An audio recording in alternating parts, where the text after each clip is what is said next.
Oh, The king in the north! The king in the north!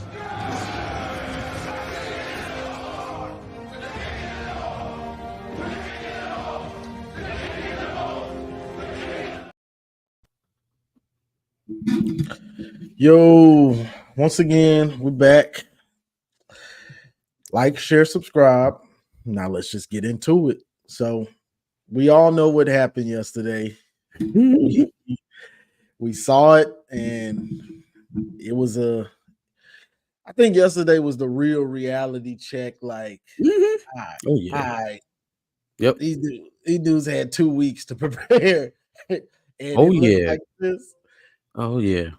We got problems. So For sure. I made my video, earlier today. So give me your thoughts, bro.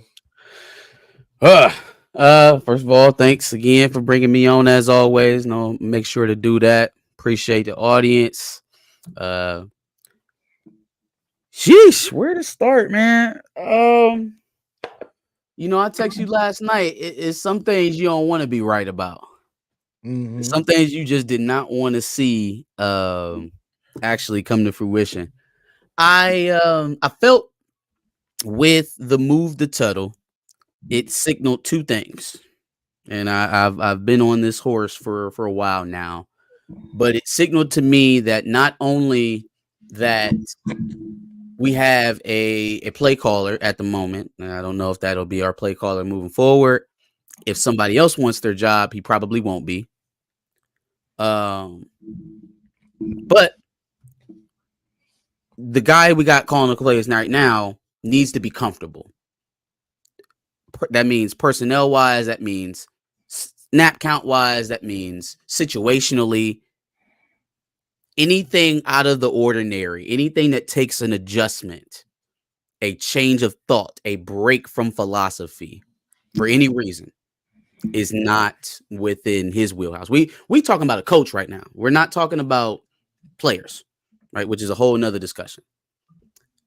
Our play caller can only call plays from a certain perspective, from a certain vantage point. All right. And so the next thing it told me is that come hell or come high water, we gonna throw this football, and whatever happens, happens. Right? Like whatever happens, happens. If you looked at the end of the Washington game, the entire second half of the Washington game, anything that good that has come from Jack Tuttle under center for Michigan happened in the first half of the Washington game. If you looked at that and said, okay, there's our passing offense, and went forth into the bye week thinking that whatever those two drives in the first half of Washington was going to permeate for the rest of the season, you deserved everything you got on Saturday. If that's how you went in coaching guys, and honestly, some of the adjustments I liked. I like what they did with the tackles. I like that they finally set Link down and with the older guys. I didn't, it wasn't day and night in terms of pass protection. I think it was much more consistent in the run game. I don't think that Percy nor Gentry was out there getting whipped physically. Still missed assignments. That's a thing that has been common all year with the offensive line, but things felt much more grown up. They felt like, all right, we've been here. We kind of know how to do this. It's not perfect right now because this is the first time we had this set playing a game, but it felt a little bit more cohesive. Crippen at center, probably what we should have started the season with. Probably started the season, so it's hard to even give him credit for that because that should have been your starting offensive line week one. That's probably, if you picked up the game NCAA 25 over the summer and you started playing with Michigan, that would have been your offensive line. Percy, Gentry, Crippen, El Hadi, and Preeb. It seems like a no-brainer. But even with that, right, it wasn't like we were going to let that lead us. It wasn't like we were going to get back to what this program's DNA has been through all of these wins, through all the triumphs we've had for the last 4 years, right? we were going to do what I wanted to do, regardless of what was actually being played out on the field. So I didn't know how else this was going to play out other than what we saw. It's funny because yesterday was the first time since they've been saying Jack Tuttle's name. The first time since they've been saying Jack Tuttle's name that they want to mention the fact, like, hey, wait, hold on, man. 7 years, only 7 touchdowns, so that's a touchdown per year. and the man seems to have more turnovers than he has touchdowns. Now that's odd, because we were going with experience and we were going with consistency and all this other stuff that would give us offensive balance, right? Because you can't win games without offensive balance. By the way, Navy, Army, the service schools that we make fun of, they're both ranked in the top 25. They're both undefeated, and one of them is going to make the playoff. You spent all your time trying not to look like a service team. The service team's going to make a playoff. I don't know if you're going to make a bowl. It's questionable at this point. And that statement sticks for the coaching staff and the fan base. Because if you are at this point looking at this and you're like, oh shit, who else we got in the QB Rolodex? Jaden Denegal. Yeah, let's try him. Oh shit. Let's go with Jaden Davis. You're not getting it. You're not computing. I'm for real, Johnny. I feel like we've had kid gloves on in a lot of these conversations. I definitely respect everybody in the audience. I respect everybody, viewpoint and opinions, right? But we've had our kid gloves on because some of these discussions have been very elementary. And this guy that we watched, some of y'all have been clamoring for since the offseason. He gives us the best chance, He's a 7-year vet. He's the only one that can throwing the ball. I'm not talking turnovers. I'm not talking about consistency of drives. I'm just saying passing the football. He looked worse than anybody else that's trotted out. He really did. And he looked worse. What had me watching him yesterday was I've never seen a quarterback hesitate so much, especially after 2 weeks of practice. No, bro, let it rip. Jeez, if you're gonna do something, do it with confidence. The second, did you notice that? Yeah, no. I mean, basically, any first down shot play they called, he got back there. He had time. I see somebody saying Percy was getting beat. Again, I'm saying this off of one TV watch. It looked okay to me. It wasn't as bad as Evan Link, falling down consistently. The tackles were getting cooked in the later in the game when we had to throw. They were really when we had to throw it. Yeah. But the shot plays that they were calling on first down, he wouldn't cork it. He just wouldn't throw it. I think he threw one to Amarion down the sideline. It was incomplete. And then after that, deep drop, look, I'm gonna just run it. And I'm not even confident with that because he doesn't hold on to the ball. There was a few times on the drive where they blocked the kick. Twice on that drive, he almost dropped the ball. He almost fumbled it on the way to the field goal, and then they get the field goal blocked. So that was just totally dejecting. I don't even know who our special teams coach is. I don't even know who he is, but that used to be a leading strength of this team, and it is totally gone to the wayside. We can't even really depend on the return game right now. I don't know what to say, man. I don't know what to say. This is obviously not where anybody expected us to be, but we at DEFCON 5, man. It's not there's not much. They set this up in a way where it's hard to even try to rally the troops and get something respectable, right? Because Chiron Moore said it in his post-game press conference. What you gonna do at quarterback now, right? Obviously, you cannot. It's malpractice to march him back out there. At the same time, you went away from Davis Warren in week 3, which you should have. That was warranted. Yeah. You went away from Orji because it was uncomfortable calling plays for him. I can't imagine he's up and ready to go play. You know what I'm saying? Even though it's little brother, I can't imagine mentally he's in the space of a starting quarterback at this moment. You replaced him 3 drives into the Washington game, in a game that we got blown out anyways, that we lost by 2 scores anyways, to a guy who is not going to be here next year. Tuttle, I thought Tuttle wasn't going to be good. We all thought that before the season. But to see how bad he was, it was like, bruh, because you've been around for so long. It seemed like if a guy is wide open, you would think he'd be able to. You've been on a campus for this long, bro. It seemed like you'd be able to hit a wide open guy, right? Yeah. Yeah. That's not even making he threw that's an NFL throw. Mm-hmm. No, that's Coastal Loveland running a corner route, and he's got 6 yards of separation, brother. Killing guys. Like we can't even talk about no separation. Coastal Loveland was killing guys. He's getting open consistently, and that's again.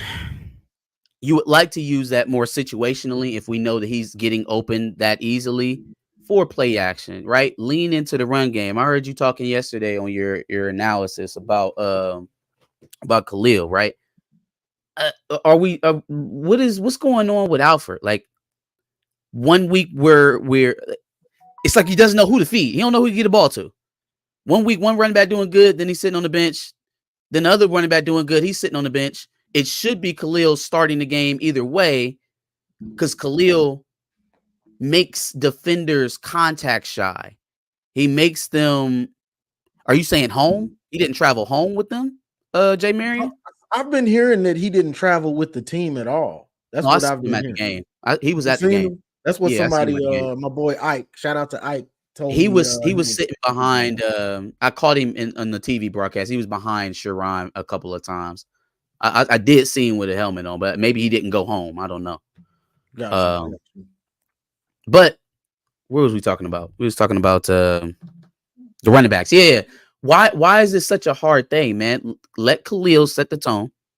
As you said yesterday, if he's going to end up getting 20, 25 carries anyways, it makes absolutely no sense for you not to start the game with him. It's stupid, bro. Let him tote the rock, right? What ends up happening is with the little bit of success he gets in that first quarter, teams really have to hit Khalil to get him on the ground. Now, drive 3, drive 4, drive 5. Now, if you're going to Donovan, that gives them a chance to wiggle because they're contact shy. They ain't coming downhill the way that they was coming down in the first drive because they had to deal with 12 carries in the first half or first quarter from Khalil Mullings. Mm-hmm. It's like situational awareness on this team has totally gone. Jordan Marshall's hurt. He's been hurt since the Texas game. Yeah, he's hurt. That got to be a Buckeye. Got to be a Buckeye. Comments without research. But I mean, anyways, the snap counts for the running backs is weird. I don't understand it. I don't get it. I don't understand why guys aren't advocating for their positions. Because if you're not doing that, then who am I to blame? Am I to blame the head guy or you? You are the one who see these guys every day. I'm talking Grant Newsome. I'm talking Tony Alford, Ron Bellamy, Kirk Campbell. Y'all see these guys every day, right? If the proven is not happening on the field, why is it taking so long to make changes? Is the head guy holding back saying, no, we're going to get this guy more time? Are you not advocating for a change to be made because it's your pick? But it's not. We are not in a place where it feels like we're seeing the field, man. We are not seeing the game at all. And that's a failure to everybody. That's a failure to the fan base. It's a failure to the fan or to the players, especially. It feels like a failure all around. And I just don't even know where's up from here, you know? Like we need drastic changes. We need gut check type changes. And we haven't done that, or at least haven't deployed it accurately in the season. So I don't even know how you go into an offseason with a cohesive plan. You didn't go into last offseason with a cohesive plan. No. And what is it? Alford he don't seem to know how to rotate these dudes. And the you're the starter, Donovan. We're gonna give you a couple carries to start the game, but then we're gonna give Khalil in the game. Yeah, Like, why? Why would you start the game with Don? That don't even make. He's proven at very least that he's not a clubber back.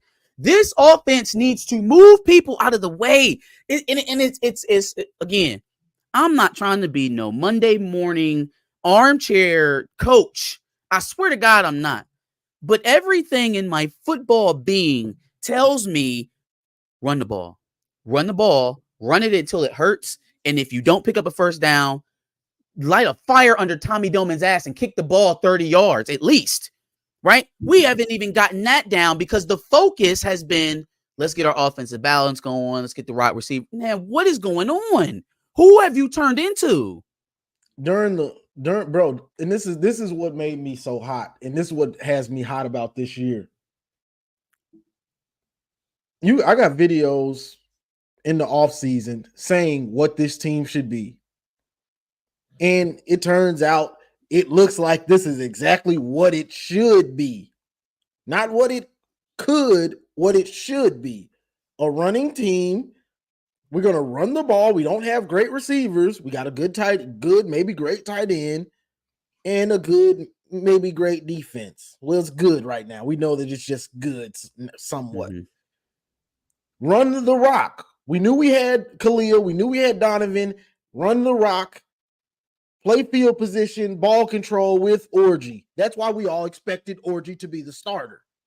Because as fans, we saw the roster and said, that's the best chance to win. I don't care what anybody says. I don't care about these people that say, oh, recruiting, we need to be 50-50 and all that. That don't help you when you're getting your head kicked in. Like, I hate to break it to you. People don't 50 if you don't got the guys to throw it. You can't win for losing with some of our fans because it's like you're enjoying literally the best modern era of Michigan football, winning at the highest level, and it's not good enough because it doesn't look like other teams that you're beating. Like, understand the psychology of that, right? Michigan formed an identity. They ran the hell out of the ball in 2021. They ran the hell out of the ball in 2022. They were fairly balanced in 2023 because they had to be, because the running game wasn't what it had been the past 2 years. And they won a national championship. But the core of that team was running the football.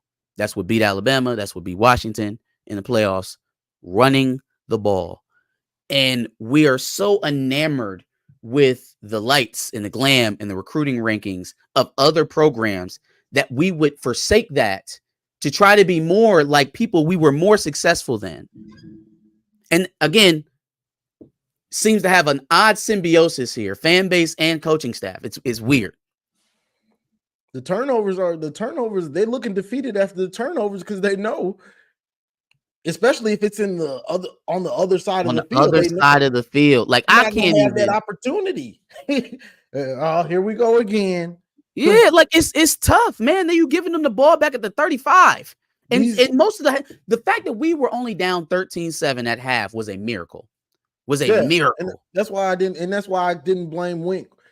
I give Wink, you did pretty good yesterday. Good job. 21 with no offensive production. With no offense at all. You did chronic turnovers. It's like it becomes hard to even nitpick about the things that you want to see differently on defense because they fighting for their life. They're fighting for their lives. Yeah, definitely. This shit is criminal, man. It's criminal. I don't know. I won't. I'm gonna hold what I think it is to myself, but it is absolutely malpractice for us to have taken this route out of a bye week after you have had time to review the film, after you've had time to change personnel. You can't convince me. You cannot convince me that you got the opie-doke in practice twice in a season. That's what made you abandon a run-heavy offense in the offseason initially by going with Davis Warren. That's what made you switch Alex Orji in the middle of winning games. We hadn't lost with Alex Orji as a starter. Make the change, lost to Washington, a team we shouldn't have lost to. And then now you got to go back to him. You have to. You have to. You cannot keep coming back out here talking about we got to protect the ball. We got to protect the ball. We have to. It's unacceptable. We got to protect the ball. And then not play the guy who's only turned the ball over one time this season.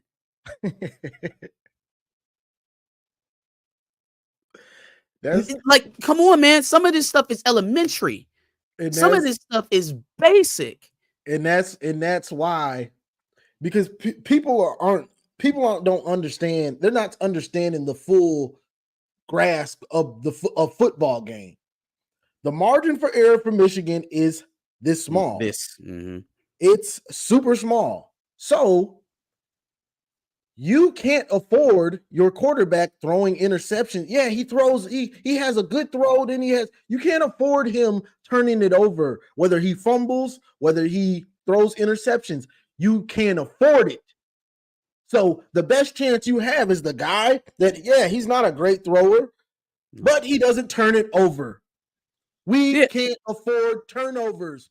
Everybody's a turn. We're so low in turnovers this year. It's crazy. Look, here's the thing, man.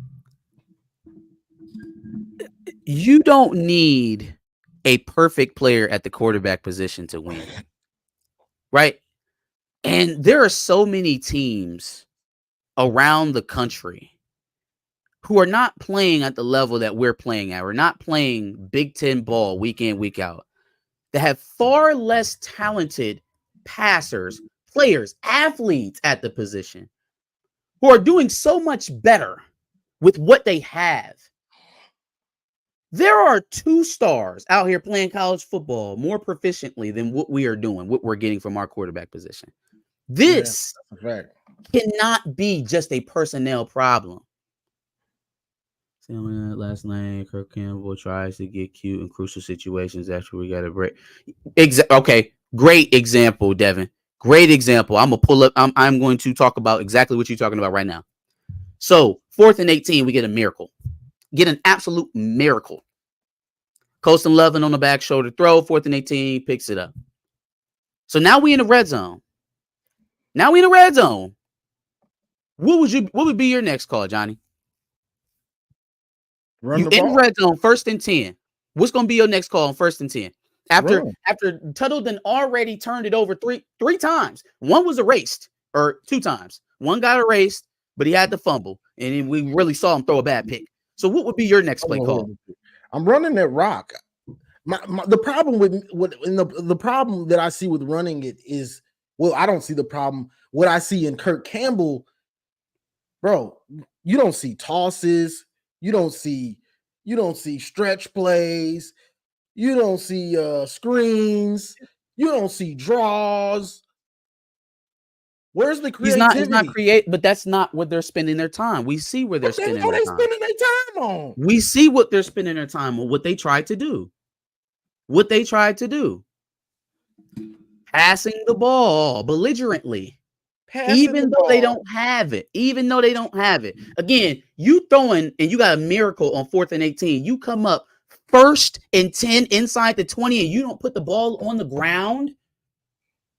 Like my son was playing NCAA 25 last weekend. He know enough when you get close to the goal line, run the ball.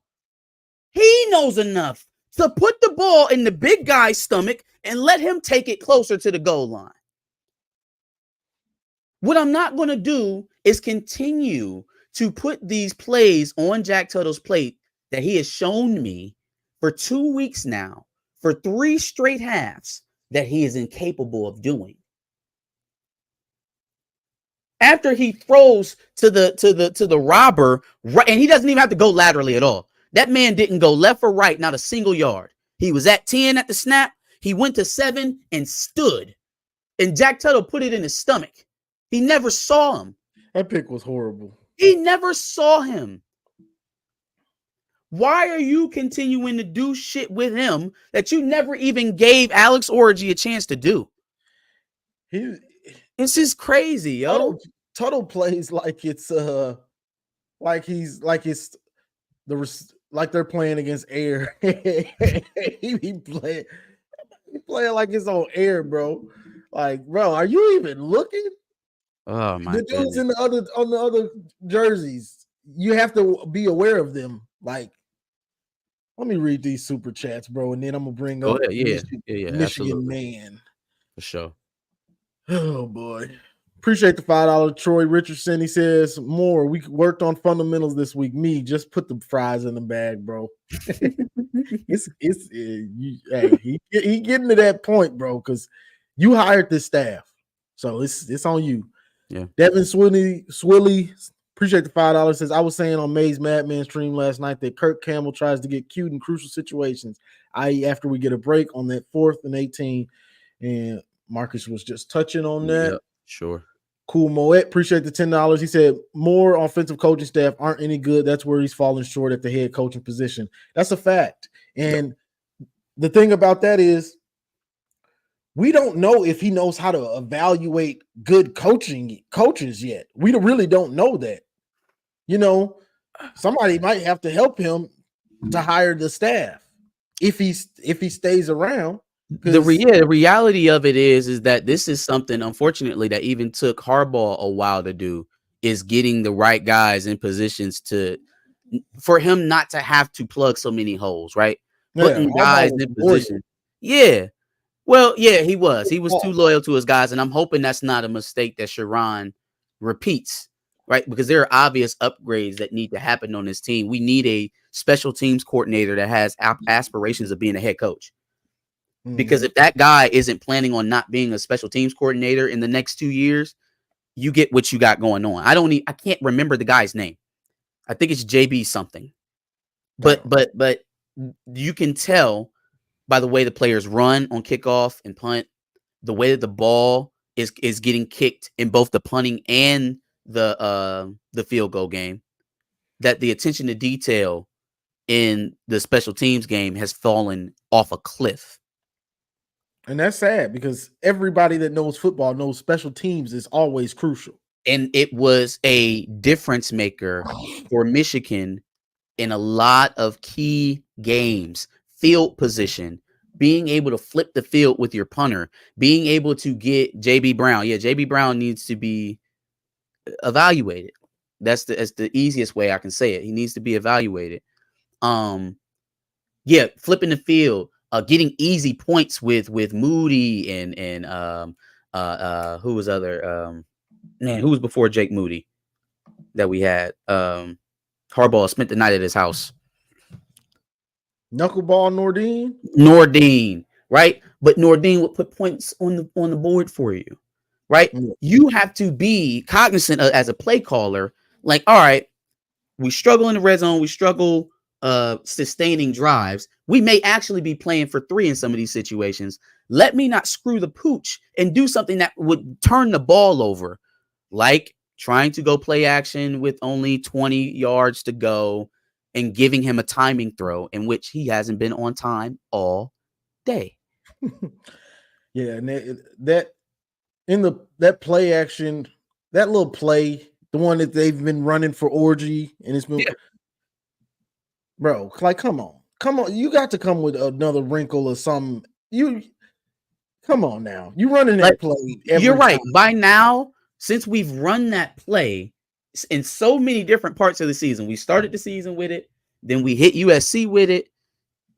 By now, there should be a wrinkle to that, right? Like maybe that guy that's leaking out into the flat cuts up the seam, or maybe we got a deep over coming and we fake to the flat. Something should be coming off of that by now. It's the same thing we ran week 1 to score the first touchdown of the year. He still was expected to work. He probably was surprised that they was on top of it. Let me bring up Michigan, man. Sure. He was probably shocked. Yo. What's up, y'all? You guys know the definition of insanity? Doing the same shit over and over and over. Yeah, that's what we're doing with Donovan Edwards. I think karma and the football gods have come in. He fumbled the ball when we played USC because we stuck with him when we shouldn't have. He fumbled the ball this past weekend because we stuck with him when we shouldn't have. This coach, I'm done with this coaching staff. All of them need to go. Chiron need to go. They all need to go. Chiron is in way over his head. I'm starting to look. I think we should go after Cignetti. personally. The Indiana head coach. Mhm. This if we stay with Chiron, I'm telling you right now, we could be looking at the Rich Rod Brady Hulk era all over again. And I ain't trying to see that after we just won a national championship. It's I don't think he's gonna get that. I don't think Sharon Moore's leashes. If it's like this, he might get next year, and that's probably about it. If he does, well, it does depend on how bad this gets. If they don't make a bowl, there'll be conversations. There will be serious conversations about him leaving. If He's really fumbled this really bad. Like, this team is talented. This is a talented team. And somehow, by the way, I think Tuttle's the worst quarterback out of the three, if I'm being honest with you. No, not somehow. It's been somebody who's been trying to tell everybody who would listen that is not the. Even when we were on Warren, it was still some Tuttleites out here who have gone. I ain't seen a Tuttlite yet.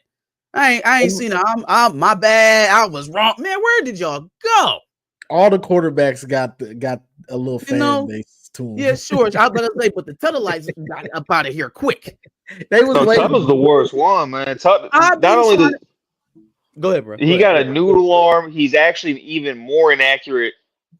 He's the most inaccurate out of the three.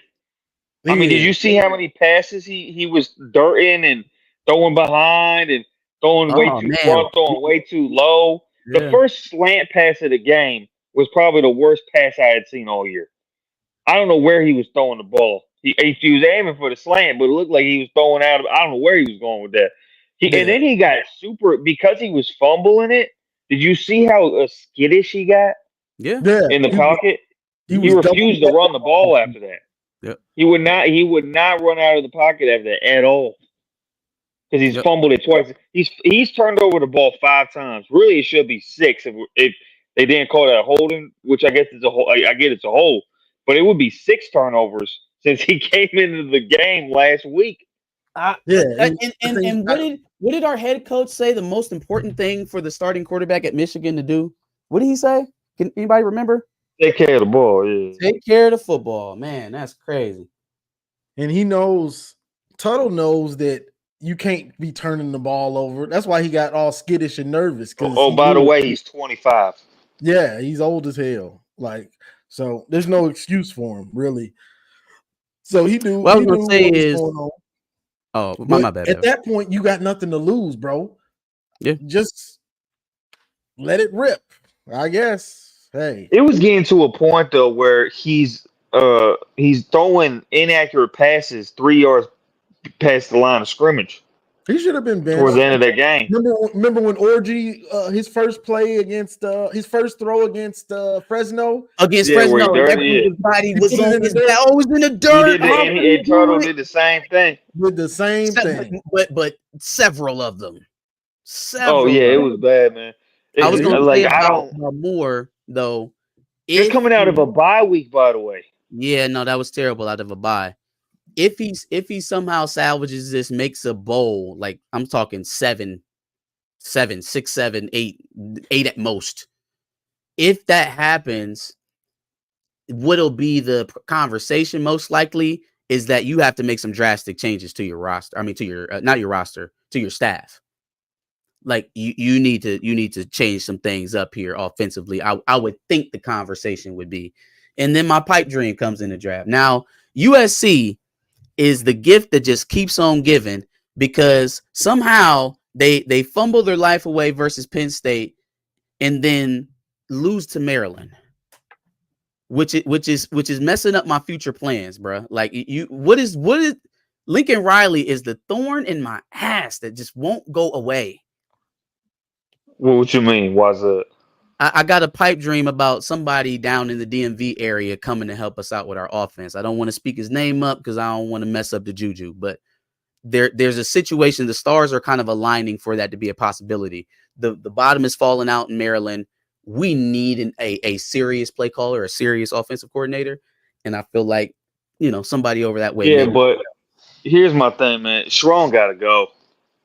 I'm sorry. He just got to get out. He got to go. He clearly is trying to coach a team like Harbaugh, but he's way in over his head. He actually has. I look back and I'm thinking, We hired a guy with literally 1 year of OC experience. He's very inexperienced, and we made him pretty much the CEO of the program. And they're so poorly coached. They're so poorly coached. This is a very talented team, and I feel like they've regressed every week. They've regressed. And not only that, man, I saw some stats today. We are dead lag. I think we're like the worst passing offense in the country. Yo, Out of by far, 130, by far. yeah, we had 3 passing touchdowns and 9 interceptions on a year. Yeah. And they don't know. They just don't know. They don't look like they know what they're doing. Look, we got to move on, man. And I know Ward ain't gonna do it unless we go. I guess unless we lose the rest of our games. Maybe we lose the rest of our games, he'll do it. But It's possible. I'm telling you right now, guys, it would have to be, it's gonna be ugly. It would have to be non-bowl eligible territory for them to talk him gone, which his buyout is not very high. So, unfortunately, we are in a situation where that's a possibility. Now, deal with the reality of what that means. Now, it's only but so many options to go to. So, if you can't poach Cignetti, get him on the phone. If you can't poach Cignetti, if you can't poach DeBoer, if you can't poach any of these guys that you would actually want, you better have an idea of where you're going before you cut that bait, is what I'm saying. Yeah, I'd even go with Urban Meyer. Yeah. I don't even at this point, man. Look, and Cignetti. Well, I think Cignetti. Look, he's at Indiana. I think he would go to Michigan. The dude's a rock star. Look what he did with Indiana. This is a great comparison. Indiana was trash for years. They're not super talented. Look what he's done with them in 1 year. If we could get him, man, I'm telling you, we be rocking and rolling. Yeah, I mean, sure. It feels like a pipe dream, just like mine's. But if it could be done, I just don't. There's no good solutions. Like any place we go from here is gonna have to be proven, not like projected. Like, even if by some miracle Indiana lets Curt Cignetti get out of the door and he comes over here, that's not at least from my perspective, that's not a overnight change. Like there's things that need addressed. We have a stopgap right now in the recruiting. We got young guys coming in, but we need something now and to start next season. So it's like even the rumored direction to fix that is not a cure-all. Getting a true freshman, highly touted, even if he's the number 1 freshman. How's Dylan Raiola doing at Nebraska? How did they just treat him? How did Indiana just treat Dylan Raiola at Nebraska? And he got to go play Ohio State. He's better than what we got. Yeah, sure. He's better than what we got. But that's okay. I mean, sure. You got who do you guys think will be the quarterback? A bunch of people next week. Okay, where? Would you say who's going to be the quarterback next week? Yeah, I was going to say who you think going to start because he says he's going to reevaluate it again. So I don't know. Who's going to be the quarterback next week? Yeah, pull a name out of hat. I don't know. I think it should be Orji. That's just me. It should be, but we're not doing what should happen. That's why we're here. So I have no clue. And I'll leave on this. If Edwards comes out and starts the game again next week, I'm gonna break some. I'm gonna let you know right now. Yeah, because it don't make no sense. Like, let's just stop. Yep. All right, bro. I appreciate the call. Oh, he dipped. Say goodbye, bro. Yeah. Yeah, peace, bro. But let me read this other super chats before we get into these other calls. Name us names at 199. We are poor man's 2023 New York Giants. Wow, man. Name. I think even Daniel Jones was a little bit better than what we've gotten out of the QB situation this year. Appreciate the 199. Jared Lake, he says teams going on a revenge tour on us. Hey, you know that's the thing, Jared. Like when teams that have traditionally beat your roster for years and years and years, you get a down year. Oh, you celebrated. They stormed the damn field yesterday. We was ranked number 24. We was barely in the top 25. They stormed the field. We beat the Jabs. Yeah, they want to beat the brand, and that's what you built. right? Yeah, You've yeah. had this level of success where people envy you. Now you're vulnerable. People are going to try to take it out on you while you're Blood is in down. the water. Yeah, That's true. they trying to tear you apart. That's how it goes. Appreciate the $4.99 again, Jared Lake. We have a good recruiting class, but if we have that bag, a new coach can come in and we can get them to stay. That's a fact. It depends on the coach, right? At that It has point, to be a coach yeah, with it's got to some be a coach with a gravitas. name. You can't Yeah. just pull anybody in and be like, all right, we're good. We got the NIL money. Go do it. Like there's a risk in both of those, right? There's a risk in keeping Chiron more because if you keep him, you're doing it with the expectation that he's still the guy that can lead us going forward and that he can fix the obstacles. And then you'd have to take that on faith. There's not a lot of evidence to support that. So I'm not completely off the idea of looking around. But again, tell me who you going for before we do that. Like if you're not taking a big swing at somebody, then I just don't. I don't want you hiring somebody else's assistant to replace the assistant. It's gotta be somebody proven. Yeah, It's gotta be somebody proven with a track record. yeah. All right, Daniel. Let me bring you up. These calls can't be too long. It's stacking up. They stacking up now. Everybody For sure. is mad. Oh man, I didn't even watch the game yesterday. I was at work and at event staff for a Dallas Stars game, and then I saw a DM saying not looking good, and I was not even surprised. And man, oh man, I was like, oh well. Yeah, that's what it was. And oh well. Yeah. And I'm at a point now where honestly, like work shifts and stuff. Like last year, I prioritized watching games over work shifts, but I think it's the other way around because I do not want to dedicate my time to watching this garbage product. Yeah, I don't blame you. I don't blame you. If you can go get that Yep. money, might as well. I was Oh at my yeah. boy house. I had to leave late fourth And probably quarter. It when was they just play like OSU, time to oh go. boy, I'm probably gonna go watch a movie so I don't have to watch that massacre. Steve Dace, go There you go go to the to Steve movies. Days. No, sit there and take your punishment like everybody else. You take your medicine with the rest of us. True. Yeah, I just can't imagine what they're going to do to us. We're gonna get deceased. Yeah, I Well, mean, the hope is that the defense can keep them from keep making it it get down, too maybe. I ugly. Hmm. mean, Oregon did it to him, so I don't think that it's out of the question. But if you can't do anything offensively, it's always going to go Hmm. the way Yeah, of the it's Buffalo. just You're gonna go the way of Yeah. the Buffalo like every single time. So just Hmm. it's slow death or try something else. I don't know. hold on. Yeah. Oh, y'all want that? You want that King of the North to come down? Oh man, it's not going Well, until nowhere. somebody else win it. Ain't nobody else won Yeah, it yet. it's not Leave us going alone. nowhere, bro. I know y'all hated when I came up Hmm. with that, boy.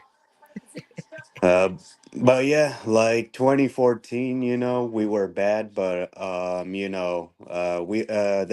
Brady Hoke would always have them at least ready to play that game against Ohio State, regardless of how bad we were throughout the year. And we took Ohio State to the ropes in 2014. Where in the first half it was a tie game, and they pulled away late, if you remember. Hmm. Mm-hmm. So I'm hoping we at least get some of that, like where we at least show up They and better prevent. show up. If they don't, Ryan Day and Chip Kelly ain't gonna take it light on them. No, they're Yeah, not. They're gonna try to run it up. Don't yeah, don't don't think that because Michigan's down that they're gonna be mhm, looking at it like, no, well, we want to beat them. No, they're gonna dance on our graves and claim that this is the win that should have happened for the last 3 years because we yeah, had their signs. That's exactly what they're gonna say. yeah. And like, think about it. They're not gonna show the same mercy Texas did because, like, Texas called off the dogs once they knew we could not come back. But Mm-hmm. Ohio State's not gonna have that same mercy. No, nope, no, they are Gotcha. Yeah. not. You got anything else, Daniel? I got a Yeah, bunch of calls. and what I got is, yeah, this Michigan State game, I think we could very well lose because, like, we all remember last year we blew them out 49 to zip, but we got to realize we are a completely different Michigan team, and Harbaugh was coaching that game. Yeah, every game is losable. Yep. Oh no, yeah, I was about to say there isn't a guaranteed win left on the schedule, so No. they're I literally think, fighting for their lives every Mhm. snap from now on. Yeah, I think even Northwestern's a losable game. Yeah, every game. Everything is Yeah. in play. Every time Yeah. they step on the field from now on, it is Mhm. do or die. There is no more breath, right? Yeah. So really, what this will tell us is, I see a couple people mention it in the chat. Obviously, there's the inevitable of the opt outs, right? How Mhm. soon does that start coming? I think if we lose the little brother, then expect to see guys maybe start going that way. Maybe Yeah. it extends out if they beat Michigan State. They hang on guys for a little bit. I think there are a few guys on in that range that'll keep Uh-huh. playing. I think Colston will keep playing. I don't know about Will. Will's been in and out a lot Yeah. this year. And I wouldn't blame him if he decides to sit out so he doesn't like keep getting hurt before the draft I and he mean, can stay healthy. it's hard to watch. It Mhm. doesn't feel like it's typical for Michigan players, Mhm. but we've also not been in this situation. We haven't had to deal with something like this. We've always been competing into the postseason here over the last Yeah. few years. So we haven't had to ask guys to play Mhm. when it's not necessarily advantageous to their long-term goal. So we'll see how it Yeah. goes. Man, like I forgot how it feels like, but now it's like kind of an oh well, but at the same time it hurts cuz Oh man, yeah, we gotta feel it, man. Listen, this is football. This is yeah. football, and it's gonna tell the true fans from the fake. There's gonna be a lot of people that jump ship and go back and I ain't watch game rest of the season, bro. Mhm. So take stock of them people because them gonna be the Yeah. people that's telling you to fire your head coach or start another quarterback, and they're gonna be telling you to do all these wild things, and they're Mhm. here today, gone tomorrow. Hey, like you said, we're Yeah. gonna stick in here. Or like I said, we're gonna stick in here and take this medicine. So don't you go Right. watch no Oh yeah. movie on the OSU game. Just kidding. I'll Yeah, actually watch it. yeah. Uh, Cry once with it the gets rest of lopsided, maybe I'll turn it off. Just think about it like games in the big house. When we're Oh yeah, losing, people will start walking out. sure. Like, but I'll watch it. I just wanted to see a reaction because I remember Johnny Olden was on Days when he decided to not even watch the 2021 OSU game. He like cooked Days. I remember. Yeah, I was on his head. Yeah, and then you were like, keep your crocodile tears away. Remember that? You were mocking him. I shed a tear. Yeah, I do remember that. That was after we won the Big Ten. Yep. Man, Yeah, good old yeah. times. My thing is, if you're gonna be here for the good times, you got to be here for the bad ones too. Yeah. Facts. Yeah. And Harbaugh left us in a hard spot. He snubbed a lot of our components that were a part of our success. And the Ben Herbert part is a big thing because the players look burned out too. Strength and conditioning, I think, is lacking right now. You can Yeah, even tell I there's no believe so. leadership on this team. Like like the jump around, a few years ago when we were smoking Wisconsin, the Nebraska, the jump, like when they were just jumping and they were down by 3 scores. All of that is gone now. Yeah. Yeah, the mental toughness and the looseness of the team, Mm-hmm. that Because loose confidence. Yeah, because when we were down against Nebraska a few years ago, that felt like we were going to lose, but you could just see the team rally together. But this team will fold like a chair. As if they're down by 1 score, they'll start to fold. Yeah, yeah, that's a fact. Yeah, and what else was I gonna say? Yeah, yeah. Honestly, like I'm glad I didn't buy tickets to some games. To a game, I was gonna go to the Oregon game, but now it's like I'm glad I did not buy it because in 2021 I went to the Northwestern game. 2023 last year I went to the Purdue game and I bought those tickets before the season started. And man, I couldn't have imagined if I bought the Oregon tickets before the season started because right now the whole season's a wash. Yeah, yeah. You bought tickets to a bloodbath, probably. Yeah. So Yeah, not worth the money.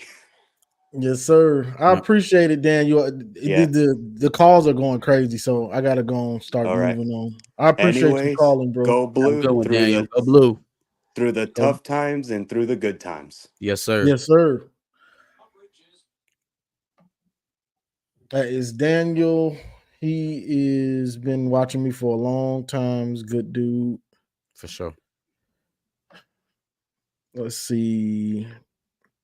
I guess I'm gonna bring up Troy and then Cameron. You got to make the calls. Make your points concise, and let's get to it.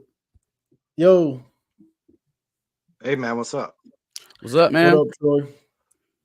I don't know if you guys watched any of the the players post game, but I didn't see any of the posts. I only watched Jack Tettles. I didn't want to hear from Josiah Stewart or Khalil. I felt like they did their part. right. And Colston Loveland said I think he was trying to be real, and he said there was no chemistry. There's a lot. It indicated to me like there's a lot of guys that are playing for them, for themselves. So I don't know if he's lost the locker room or if he's on the verge of it.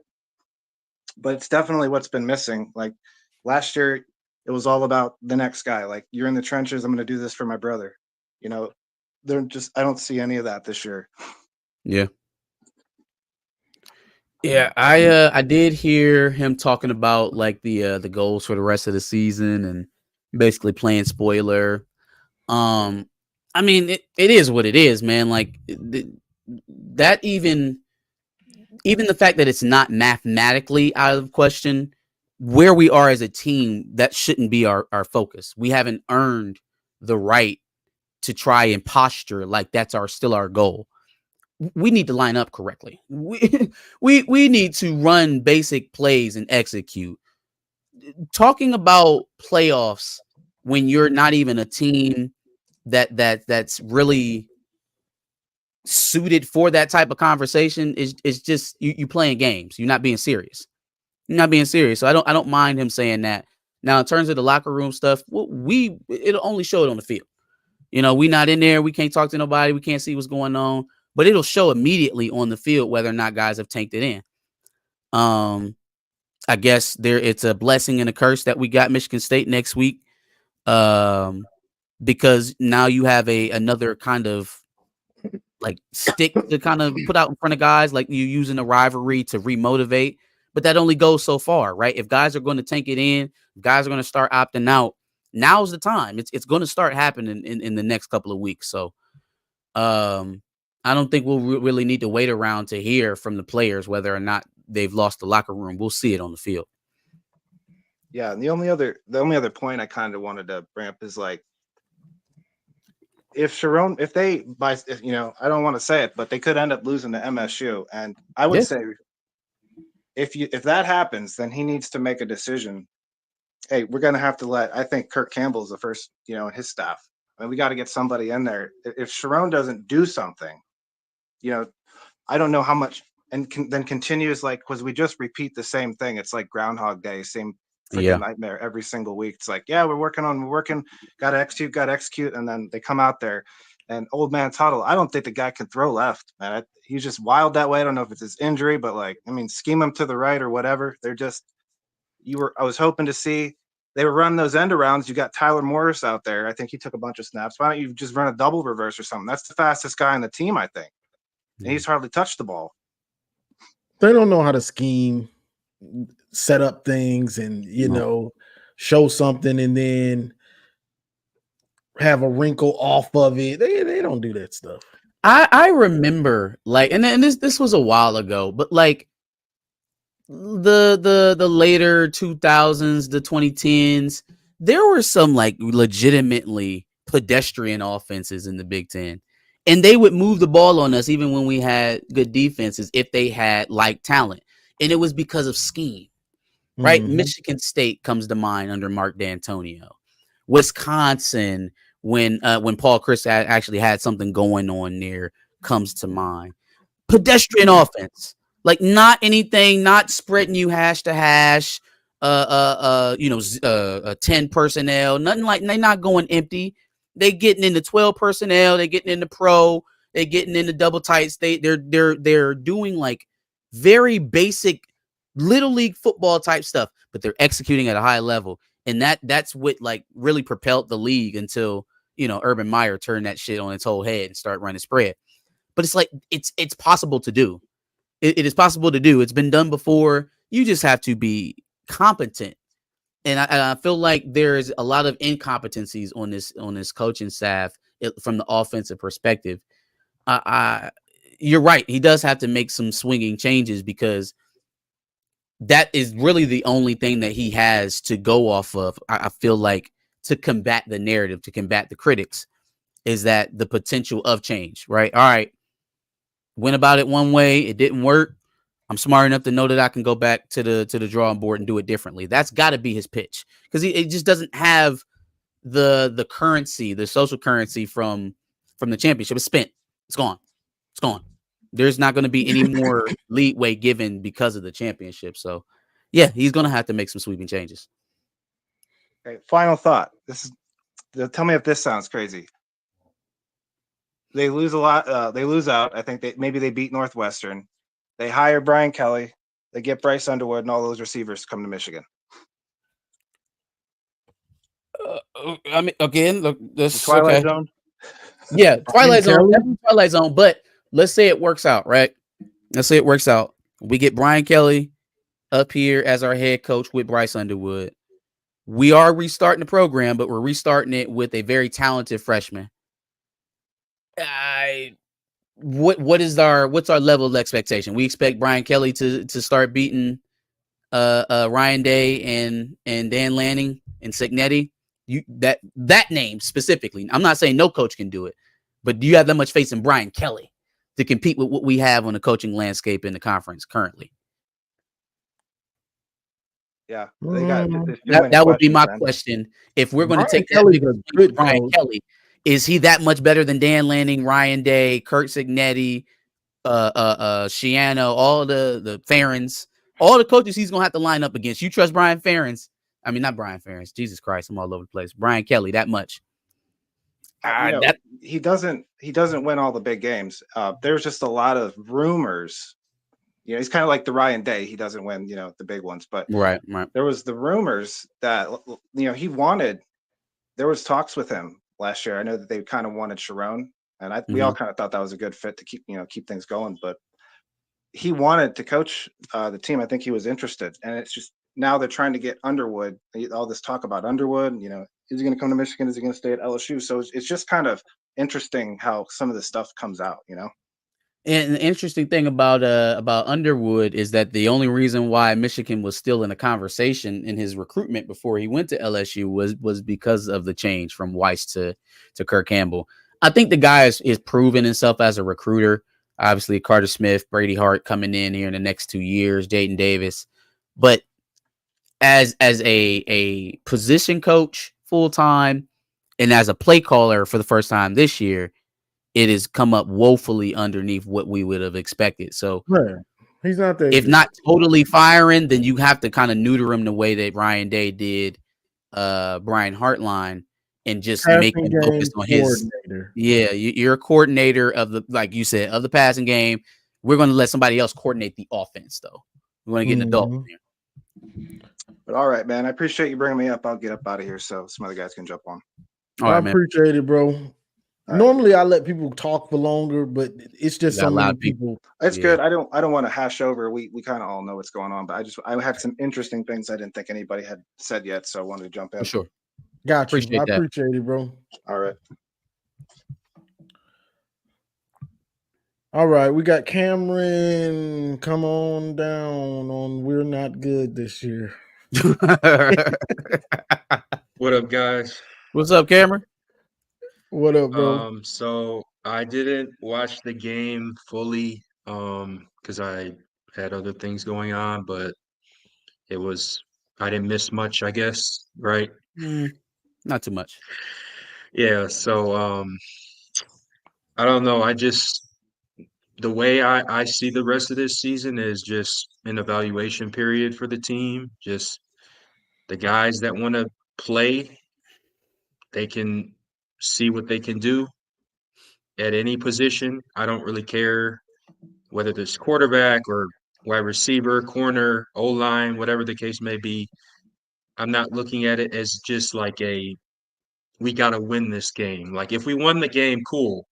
I don't expect that much more at the end of the season, but what I'm looking at is the future, because that's really all we can do at this point. Like, Yep.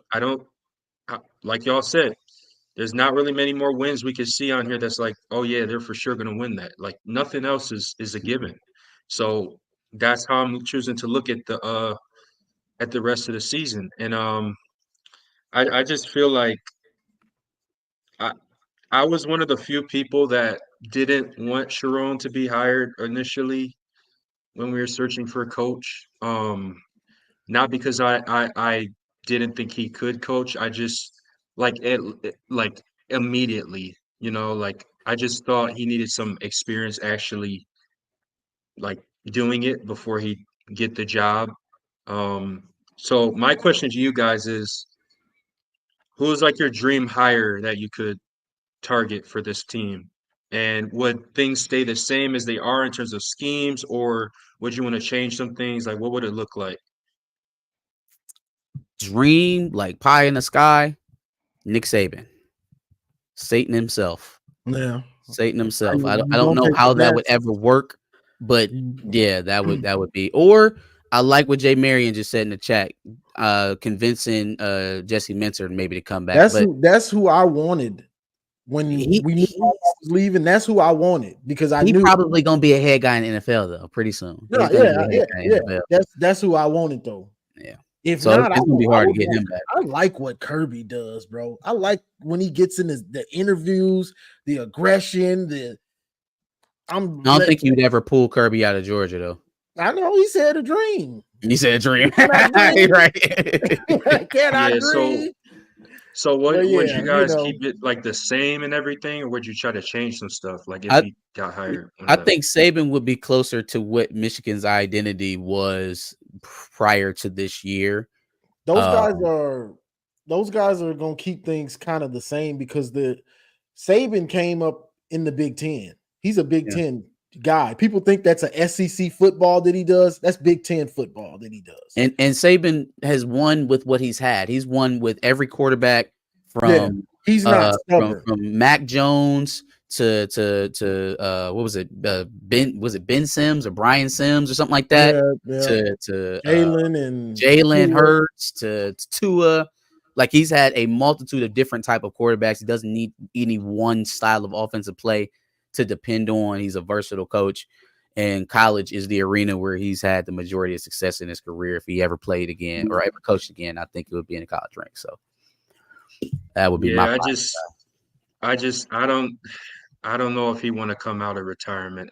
Plus he's like he has a role within Alabama's department right now, so I think he likes it there. In terms of on top of being an analyst with ESPN right now, he's kind of working with them. He still is involved with Alabama. So, but that would be kind of cool to see.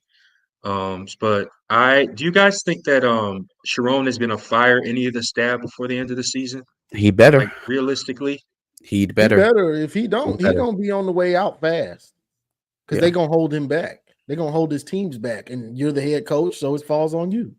If you continue to slide and he doesn't make a change, then it'll naturally that poop will naturally shift up. They will start to point the finger at him for all of the decisions because he's not making a move. So he has to. It's imperative for him to make changes this season. I don't really know why he hasn't my question is Kirk still actually calling the plays, or is it Chiron sharing it with him? He was down on the field with the call sheet this game, so I assume it's still Kirk Campbell. Okay, because I don't understand. We see the same offense every week, and yet play calling duties haven't been taken away. I don't understand that. It doesn't make any sense to me. He should either take over the play calling duties, or he should share them, but have most of the play calls. Like, I don't understand that. Like, you can't look at this product and say this is a good offense. It wasn't going to be a good offense anyways, probably because of the quarterbacks we had. But I mean, you score 7 points against Illinois. That's horrible. You know what's ironic about what you just said is that you would think that him sharing the play call duties would be very much like familiar to him because he did it for the first 2 years of him being offensive coordinator. He literally shared the coaching, the play calling duties with Matt Weiss. So he knows that already. Either he just didn't like it and never wants to go back to it and wants to have one person calling the plays, or again, we just got these blinders up. I don't know. I guess Kurt Campbell and him did kind of cut their teeth with each other in the roster or on the staff. He was at offensive line. He got his job around the same time. Campbell was an analyst, and Campbell gets upgraded to QB coach after Weiss leaves. He gets upgraded to offensive coordinator. They kind of moved with each other. Maybe they have a relationship. Maybe it's like that's his guy. Maybe that's his what's the offensive line coach at Ohio State that everybody hates that won't ever get fired because it was like Ryan Day's best man or some shit. I know who you're talking about. I forgot his name. Yeah, I can't think of his name right now, but maybe that's what it is. But he cannot. He'll take his career. He'll get fired right along with him. You will get fired right trying to hold on to him because he's your buddy. If that's what's going on, I'm not saying I have any inside information, and I'm just saying I'm spitballing.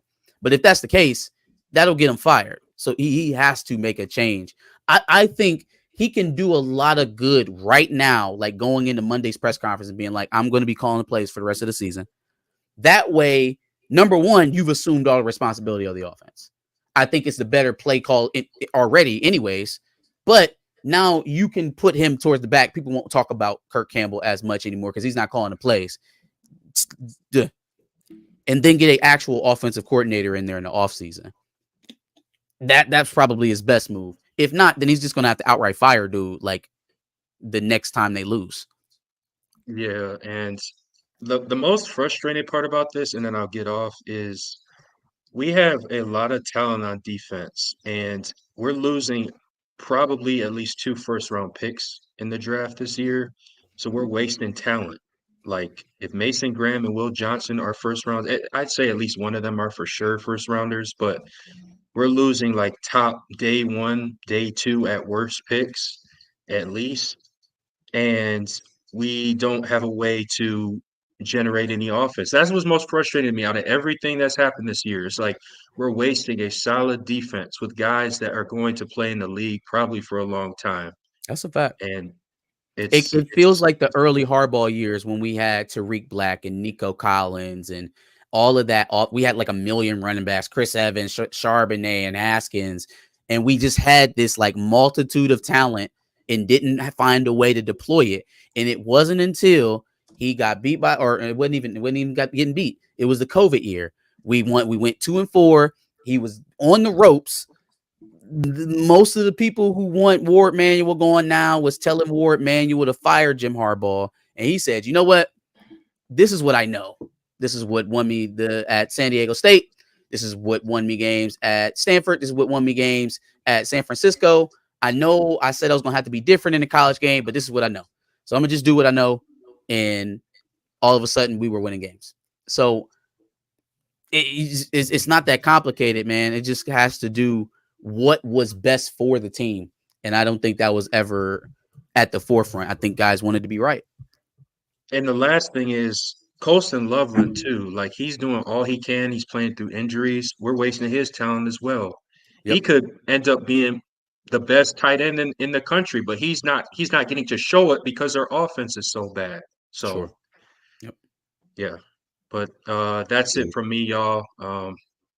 I'll see y'all next week. Appreciate it, sir. Appreciate the call. Hopefully we can beat Michigan State, but we'll see. Yeah. Yeah, that's a big we'll see now. Yep. Every week. All right. Peace, y'all. Whoop. I'm gonna put him back up there. All right, let's go. I got another couple ones to me. Yeah, we got about 4 more. I see the Ohio State. I see you waiting. Don't come up here with that bull Buckeye battle cry. I see. I think I'll see you. What up, Orji? Yo, what's up, Johnny? Can you hear me? Yeah, what's going on? Hey, man. So, you know what I'm going to say. You know what I'm going to say. Ain't nothing to talk about in terms of this season and our prospects moving forward. And so, Kirk Campbell's fired. Like, There's nothing else to talk about. Like, there is nothing else to talk about. So no point in speculating what's going to happen next week. No point in speculating what's going to happen against Oregon, Ohio State, Northwestern, Indiana, who looks terrifying. Nothing until he's gone. And Marcus, you hit on it too. Like, it's about self-preservation. It should be about self-preservation for more. Like, this dude's going to get you fired. All the things we're talking about, we talked about after the Texas game. I said, listen, there's nothing wrong with losing to a team like Texas. There's not. But that game plan was abysmal. And these game plans we've seen do not get better. They do not build off of this. They don't put the quarterbacks in good positions, no matter what the quarterback is. Okay? And you cannot say, like, I'm just going to spit, I'm not even going to spit my opinions. I'm just going to spit facts at you. Okay? With the level of talent that Michigan has on offense, regardless of quarterback, they should not be ranked in the triple digits in all of the major offensive categories. Total offense, total passing, first downs, scoring. They should not be in the triple digits in that. And then turnovers.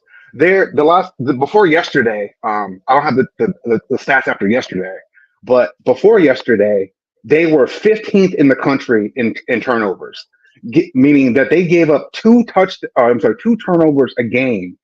They averaged 2 turnovers a game going into yesterday, and they they had 3 yesterday. So It's just like you can't win football games like that. And the first person that has to go, whether it's the players or not. All right, I don't even want to argue about the players. So I'm 41 years old. I'm never going to talk about some 20-year-old kid. I'm never going to do that. But what I will talk about is these grown ass men as these coaches, and somebody in that position with the talent that Michigan has should not be putting out the product that they're putting out there. And then that's it. That's just all that's got to say. And then regarding like the next coach that comes in here, like you guys, I saw people talking about Brian Kelly. Like, you remember? Like, come on, guys. Listen, I know that it's bad right now, but does anyone remember Brian Kelly at Notre Dame? Like, not only is the man big house with his Notre Dame team, we beat them 44-0 in the rain. Yes, and we didn't even pass the ball in that game. Do you remember that, Marcus? Like, we didn't pass the ball. I remember that. Yes, I remember that very well, Rod. Jesus Christ, like, not only that, and like, let's put like football aside. The man is a POS, dude. Like, the man is a POS. He's over there cussing out players on the sidelines, like.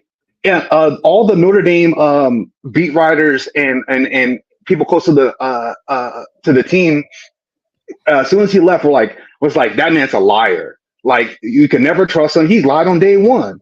They're talking about, I don't want to get into the details, but they're like, yeah, like, we knew from the get-go that this guy was a piece of crap. You know what I mean? Like, I don't want this man anywhere near the program. Okay, like, he's down at LSU doing the bare minimum at LSU. Like LSU had a Heisman winner last year, and they still had 3 losses. Okay, like, Brian Kelly could have all the tools in the world, he still wouldn't be successful. And that aside, I still don't want him anywhere near the program. All right,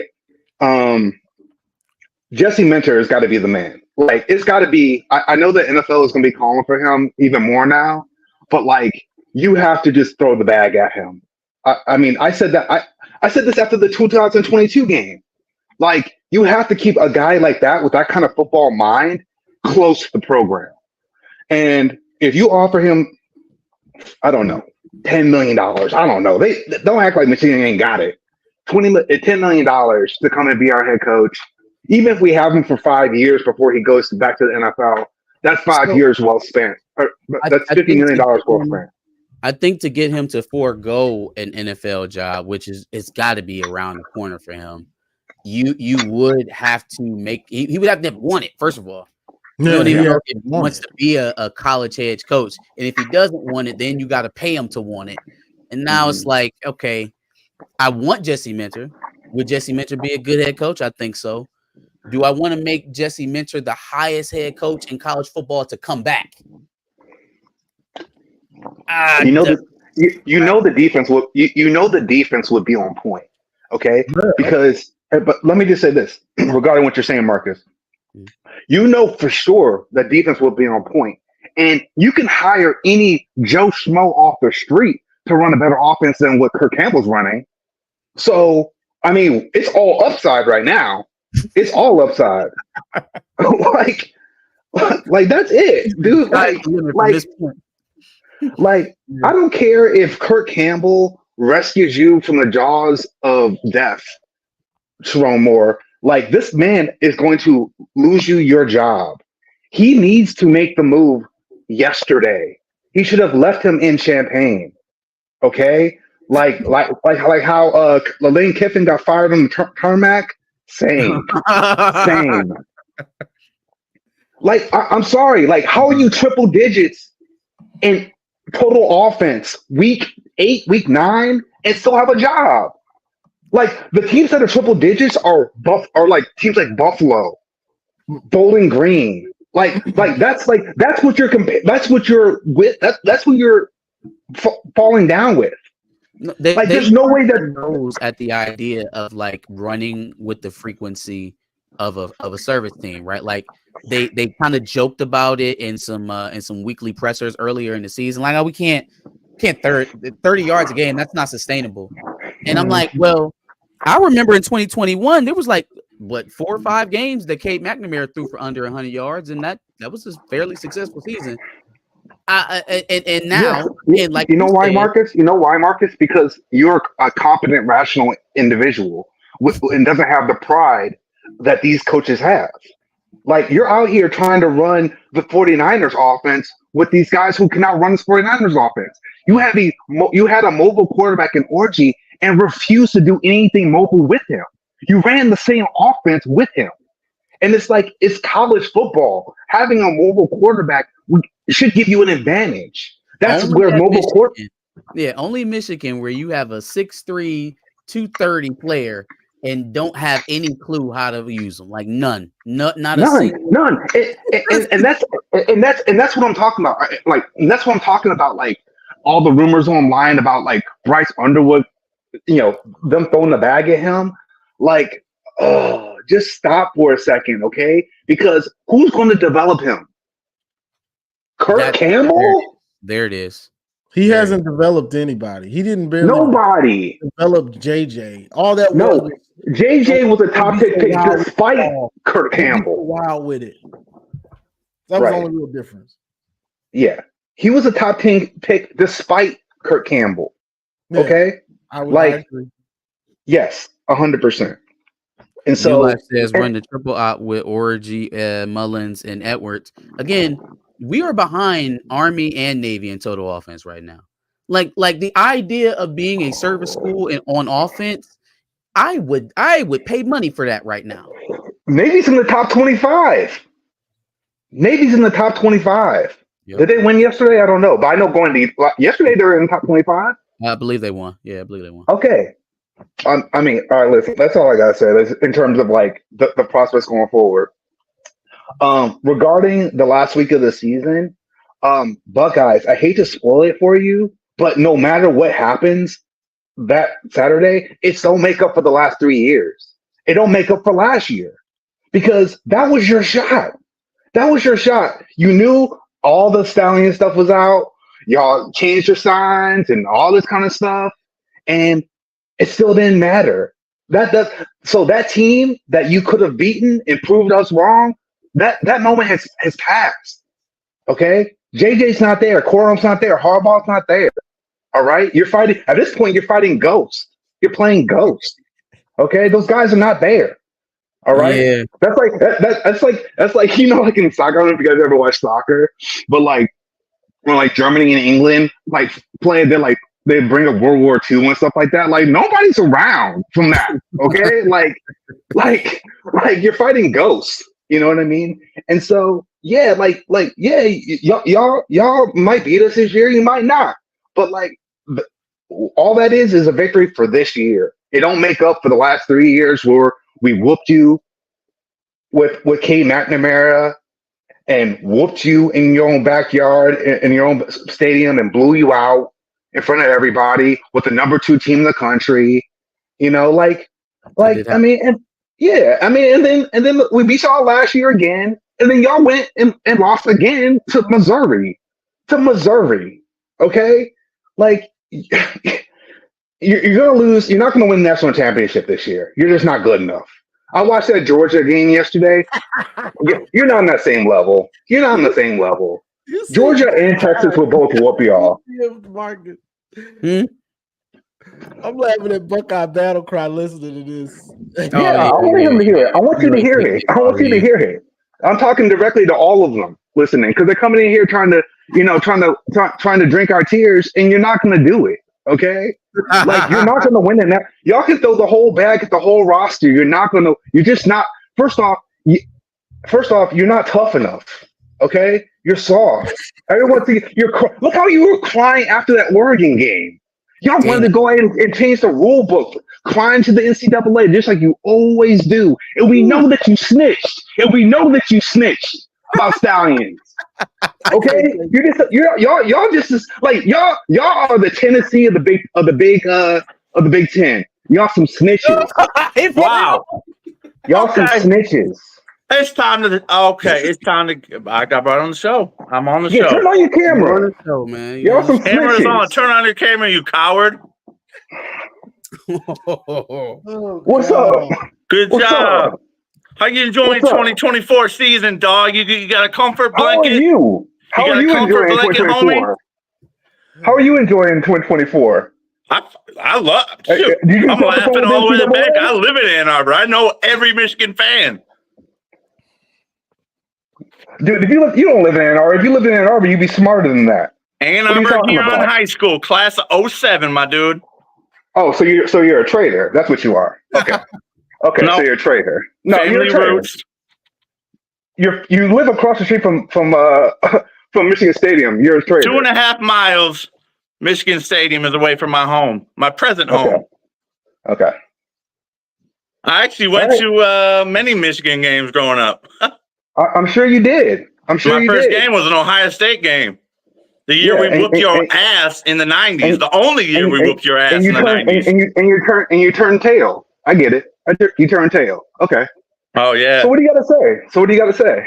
To defend yourself? Honestly, I got a lot of questions for y'all. I don't have a lot to say. I got a lot of questions to see how your heart is doing. I just told you. Whatever happens this year don't make up for the last 3 years. They don't. Trust me, they do. It don't make up for the fact that your coach dyes his beard. It don't make up for the fact that he cries because y'all not tough enough. It don't make no difference. Man, those are great football points, bro. You just brought up great points, bro. You're still not going to win the national championship. Do I look like I care? I don't know. Yeah, it looks like you care a lot. Looking at your background, all right, you got me on that one. I do care. You got me on that one, dog. Background, it looks like you care a lot. Hell yeah, I do. Okay. We got rings in Columbus, and y'all got rings too. Man. In my lifetime, we got 2 rings. Y'all got 2 rings. But guess what? We got a winning record against the Wolverines. In my lifetime. Okay, in your lifetime. Yeah, in a very short window. Okay, there we go. All right. 36 years, homie, and counting. And guess how many you'll win the rest of this decade? Count. I want to know how many you think you can beat. You're Ohio State fan. Can you count? This year. We're going to let you have that for this year. Y'all coming to the snake pit, right? That's what Ufer used to call it, right? You're right. We coming down there.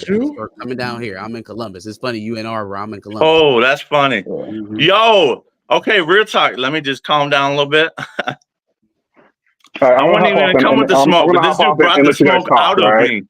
All right, but appreciate you. Go blue. Right, wow. Yo, my friends are not that vocal right now. My phone is quiet today and last night. It's not quiet. It was not quiet in 2023. I'll tell you that much. Of course. As it shouldn't have been. Why would it have been quiet in 2023? No, yeah, I heard about it. Actually, I lost a bet. I had to put a Michigan hat on at church the next morning after the loss and wear it throughout the service. You blended right in. You in the right town for that. Yeah. Oh, no, real talk. Yeah. No, I wasn't even angry, bro, until that dude started talking. I was just coming to just check on y'all. Johnny, I've seen your videos in my feed for years. I tap in every once in a while. I'm subscribed. Jaden Davis, why does he refuse to play? Like, I don't understand. I don't know why. Why does he not want to play? So let me ask you, last year when you guys went to the Cotton Bowl, right? Okay. Kyle McCord was on his way. Devin Brown got hurt. Lincoln Keenholz played for the first time against some good Power 5 competition. How did it look? Yeah, not good. Did that hurt or help Lincoln Keenholz's progression, his development at Ohio State? Long term, I say it would help. Only because it was the last game of the season. He had all off season study tape. Now, if we're talking, we're going to insert Jaden Davis now, which why not? My only argument would be, well, number one, I guess I'll answer your question too. I don't think he's telling the coaching staff, I don't want to play. Like, I think that's a narrative that's kind of spun out of control. Yeah, probably. Why aren't they playing him? For two reasons. The first reason would be that it would be your fourth quarterback at go. And if that was a guarantee that it was going to fix everything, then you'd be fine with it. Yeah. But if you're going to potentially take one of the only blue chip players at that position you've recruited over the last 5 years and throw him to the wolves in a team that can't help him at all, I mean, that's a wasted recruiting effort, in my opinion. I get you. You're not setting him up for you're not setting the guys you have up right now for success. So you're not going to ask a young first year player to do better than them. It's unreasonable to expect them to be better. That's a fine take. Would you play him in a bowl game? Because I would not play him versus Ohio State. Now, yeah. The later we get into the year, it becomes an option because he doesn't have to burn his red shirt. But 4 games he got. 4 games. Yeah, I wouldn't burn his eligibility to try to save us this season. It's too far gone for that anyways. Yeah, this season is done. Right. Y'all talking about basketball season and Dusty May now. Yeah. All right. That was the main thing I was wondering, because it's honestly been like it's just, none of my friends can give me an answer for it either, but that was a great answer, man. All right, so anything else I want to bring up real quick? Do you have a score prediction for November 30th in the shoe? Don't do that to me. I don't know. I don't do score predictions anyway. Really. Oh, okay. Yeah, you're right. We're right. I've only seen your post game reactions, Johnny, and you're really, you got some good takes, man. You know ball, so I appreciate it. That's why I subscribe. But all right, man. Wow, he brought out the beast in me. I'll see you guys later. Hey, man, he got your blood boiling a little bit. Y'all was rolling for about 2 minutes. I'm like, man, just let them go. He had me laughing at first, but then he brought out the dog in me. So I'll see you. Go Bucks and God bless. Have a good stream. Man. For sure. All right, bro. I appreciate it. Yes, sir. So we got Kicking Chicken. I'm gonna bring you up in a second. Let me read this super chat. This last one I got. Readings by Dom. Appreciate the $4.99. The loss of Ben Herbert was substantial. He built the men behind the playbook. Ward Manuel should be terminated. I don't know what the athletic director has to do with this, but who knows? I guess. I timed out a lot of you Buckeyes. Reed, Daniel Henry. Yeah, I did that. I timed y'all out because y'all was I-O-A-H, hey ho, all that. I did see somebody getting timeouts. That's what that was about. Yeah. Yo. Hey, am I live? Yes, sir. Yeah, appreciate you waiting, bro. Hey, no problem, man. I love the show. Like, share, subscribe to both channels. I've done that myself. I've been watching you guys for a while. Man, this just hurts, bro. I didn't really think this was the way it was going to go. You got 2 weeks off, and our defense played more game than our offense. And man, how you just going to just let Tuttle just keep playing? At some point, you got to do what's best for the team. And I mean, even if Orji can't throw the ball, the dude can run. Base the offense around what he does well. What he does well. It's just Oh my gosh. such an easy, it's such an easy conclusion to come to. Oh my gosh, it's fundamentals, man. If you know a guy can't throw the ball, but he can run and he's built like a brick house, run the dude. And then if you make that decision early enough, it gives you, what up, Maze? It gives you the opportunity to add little bits onto what he can do as a passer, right? Yeah, if he exactly. can only go short, then you give him a couple long throws that he can hit every game. By the end of the season, who knows what he can be as a passer? But you won't run him. You pull him into Washington games so you can be more comfortable as a play caller. Now the guy that you got that was more comfortable for you is turning the ball over religiously. Now you got to go back to Orji. What you gonna do now? Making drop back pass, more 7-step drops? Yeah. Yeah, for real. Not just that, man. I was watching the press conference with Chiron Moore. He's looking like he's defeated, and he is, to be honest with you. Like, at some point, you got to look at your OC and just pull the freaking card from him. He And be had like, a I'm going to show you lot how of this faith. is done. Yeah, he got a lot of faith in the guys that he brought in. So much so that he overlooked some guys that were on the last staff. I think that would have stayed. Oh my gosh, yeah. If Link Scale would have gotten the defensive coordinator job, he would have stayed. If Mike Hart would have got the offensive coordinator job, barring any health things, I still haven't gotten an explanation as to why he's not working elsewhere. But barring any health reasons, I think offensive coordinator, he would have stayed. He made some decisions that he's paying for. He has to bite the bullet though and correct it now, or I don't know what's going to happen. Yeah, I don't know, man. He just needs to pull that card from him. Like he needs to take over this offense because it's looking horrible. And you guys have said it before. A true Michigan fan is there for the good, the bad, the ugly. Yes, I'm there for it, but man, I do not want to lose to Michigan State next week. Yeah, I would rather not. I would rather not. Say just because you there that you got to, sunshine and rainbows. No, I'm gonna go along for the ride, and I'm gonna complain the whole way. Whole ride, the whole trip. I'm gonna make sure it's a terrible trip. Yeah. So hey, ain't nobody say you can't. You got to be here, and man, we're gonna get them next year. No, forget that. Yeah, for real. But yeah, like you said, there's a lot of Michigan fans who are already looking at hockey, basketball, baseball, but the real Michigan fans are here for it, whether it's good or bad. You know what I'm saying?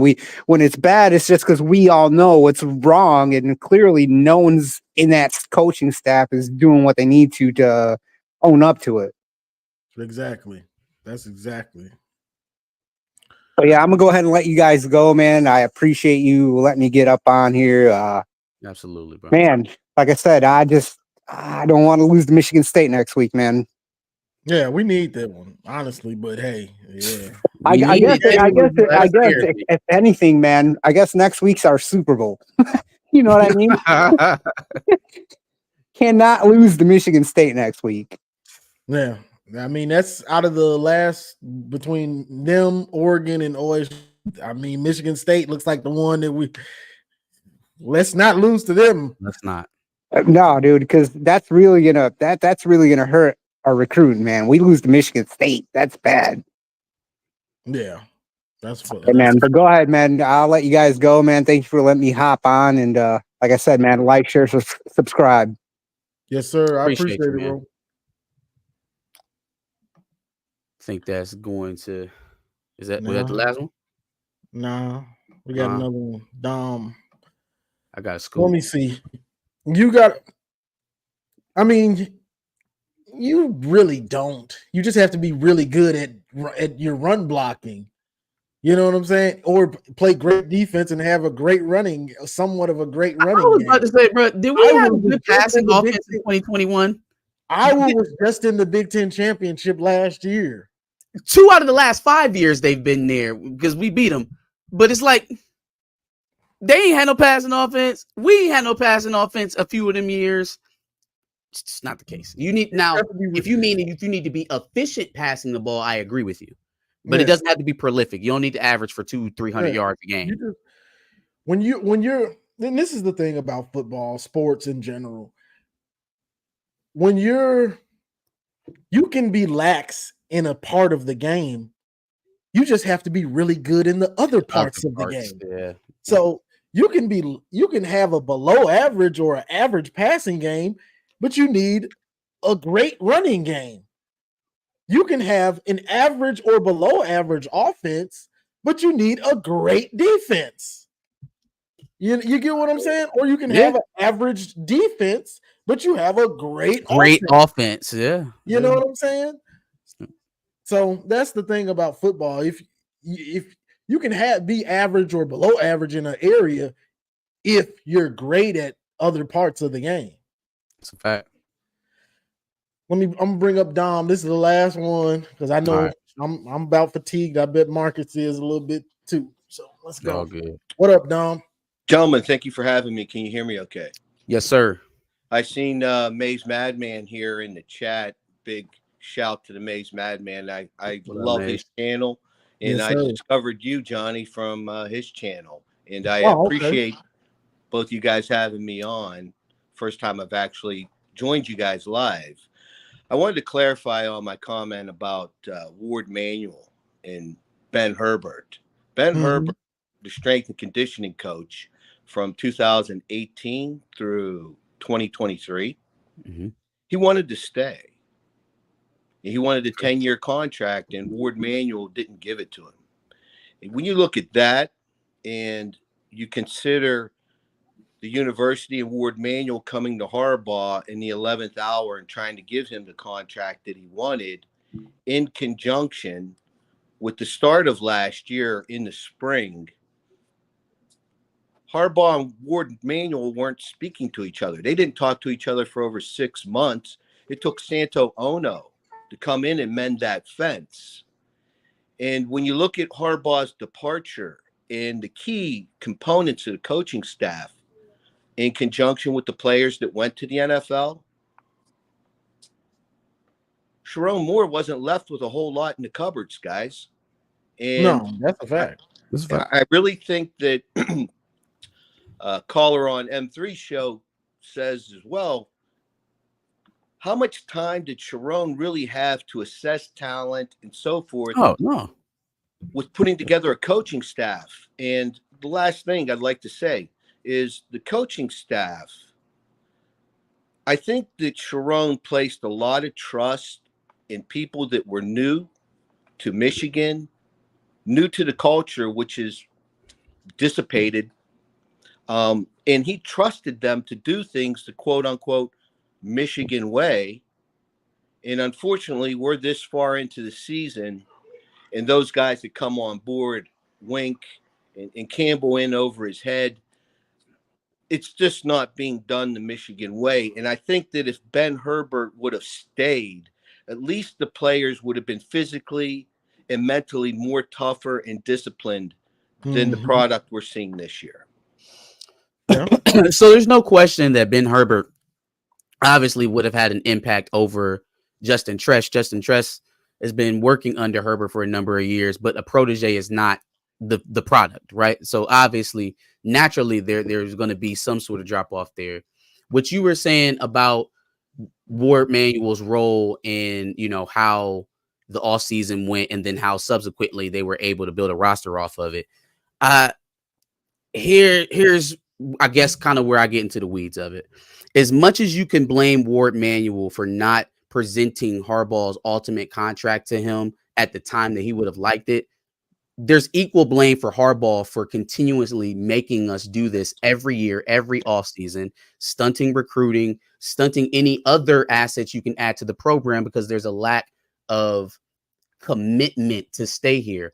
The man spoke out of his own two lips and said, "I'm here as long as Michigan will have me," and then followed the next 2 off seasons to flirt with NFL teams to try to get jobs. So I understand that maybe negotiations, especially with Harbaugh, didn't go the way that we all would have liked him to go. We'd obviously like him to still be here and for him to have gotten the house from jump. I'm not discounting that the other person on the other side of those negotiations wasn't always working in good faith either. And that can't create a very fertile breeding ground for negotiations if you're not telling me the truth. If you're telling me one thing one off season and then I'm turning around having to do this again and again and again and again, right? Fool me once, shame on you. We all know the adage. But as a negotiator, I do appreciate the fact that he has to rein in some bit of control. He is Jim Harbaugh's boss, and he can't in perpetuity be jerked around at Harbaugh's whim, regardless of how successful he is. And I think any AD around the country, whether you like him or whether he's high on your list of people who are doing a great job or not, would tell you the same thing. You have to exert some level of control. Now, with building the roster, I 100% agree with you. That's always been my argument on the transfer portal quarterback. I think there really wasn't an opportunity to do that. When the guys who are making a difference now at quarterback were making their decisions, we were playing football. So there was no room to go out here and get $1 million transfer portal quarterback, and you're competing for the Rose Bowl, you're competing for the national championship, and then you're trying to reacquire your head coach. So it was a lot for more. I thought that the moves that were made would suffice, but like you said, obviously it hasn't played out, and I wish we would have gotten to a change in that regard a lot sooner, because even to this late date we haven't heard anything. There has been no change. So the one thing that concerns me, and I'm really behind Coach Moore. Brandon, I love Coach Moore, and one thing that's disturbing to me is it seems that he's just not getting hands-on where he should be calling the offensive plays. That's one aspect. The other aspect that really concerns me, and particularly with Campbell, it reminds me of when Rich Rodriguez was at the university. I've been a fan since '78, and I'm from Ohio. I'm from Steubenville, Ohio. Nice. And I switched when Woody Hayes went off on national television and hit another player. That's when I was like, I can't root for this school. I've been a Michigan fan ever since.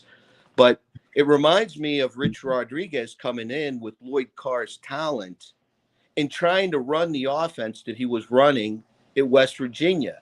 Mm-hmm. And I mean, when you look back, Rich Rodriguez made a career off of Slayton and White at West Virginia. Yeah.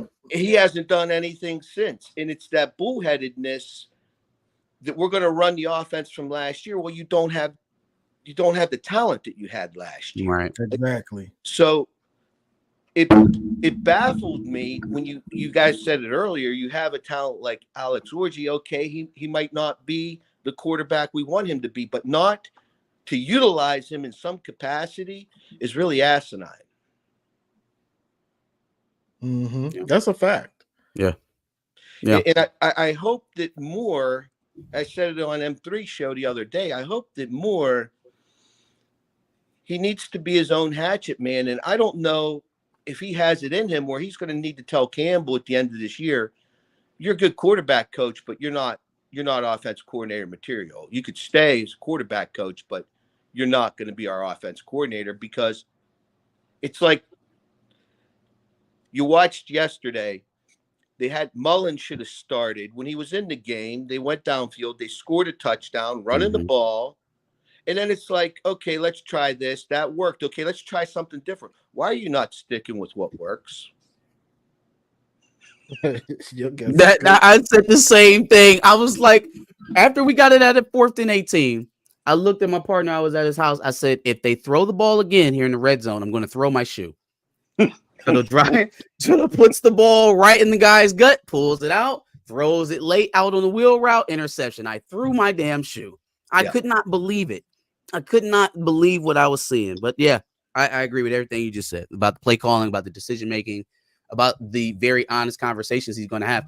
Honestly, doing that this week is probably the only thing that saves Campbell's job, if he cares about doing that at all. Yeah, and taking the play calling duties away from him and making him focus on coaching the quarterbacks only is the only thing that will save him and keep him at Michigan. It's disappointing that after 2 weeks, to see what we saw. I mean, the defense improved a bit. Barham probably one of the better games he's had this year. And it was a waste.